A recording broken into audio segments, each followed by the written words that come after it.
नमस्कार दोस्तों, आज की हमारी इस वीडियो में हम आपके लिए जितिया व्रत की कथा लेकर आए हैं। जितिया व्रत कथा कई रूपों में प्रस्तुत की जाती है, लेकिन इसका मूल उद्देश्य हमेशा संतान की लंबी आयु की कामना होती है। तो आइए अब हम जितिया व्रत की कथा शुरू करते हैं। एक समय की बात है, किसी वन में एक चील तथा स्यारिन रहती थी। दोनों में गहरी मित्रता थी। चील तथा स्यारिन दोनों हर काम को मिल बांट के करती और प्रेम भाव से रहती थी। एक बार कुछ महिलाएं जंगल से जा रही थी और वह किसी जितिया व्रत की आपस में बात कर रही थी। यह सब देख चील के मन में जिज्ञासा जग गई। वह महिलाओं के पास गई और व्रत के बारे में पूछने लगी। महिलाओं ने जितिया व्रत के बारे में चील को बताया। चील तुरंत अपने मित्र स्यारिन के पास गई और उसको जितिया व्रत के बारे में बताया। व्रत को बताने के बाद चील तथा स्यारिन ने निर्णय लिया कि वे दोनों भी जितिया माता का व्रत और पूजा विधि विधान से करेंगे। तथा स्यारिन ने जितिया माता का व्रत का संकल्प लिया और शाम को पूजा की। पूजा के बाद ही चील और स्यारिन को भूख लगने लगी। स्यारिन अपनी भूख बर्दाश्त न कर सकी और वह जंगल में शिकार करने चली गई। स्यारिन जब मांस को खा रही थी तब चील ने उसे देख लिया और व्रत तोड़ने के लिए स्यारिन को बहुत डांटा, लेकिन चील ने अपना व्रत नहीं तोड़ा और सच्चे मन से जितिया व्रत को पूर्ण किया। अगले जन्म में स्यारिन और चील का जन्म सगी बहन के रूप में एक प्रतापी राजा के यहाँ हुआ।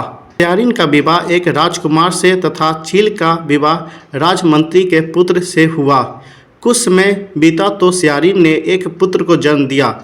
जन्म के कुछ दिन बाद ही उसके पुत्र की मृत्यु हो गई। स्यारिन के पुत्र के मृत्यु के बाद उसकी बहन चील ने भी एक पुत्र को जन्म दिया जो जीवित तथा स्वस्थ था। यह देख स्यारिन को अपनी बहन चील से ईर्ष्या होने लगी।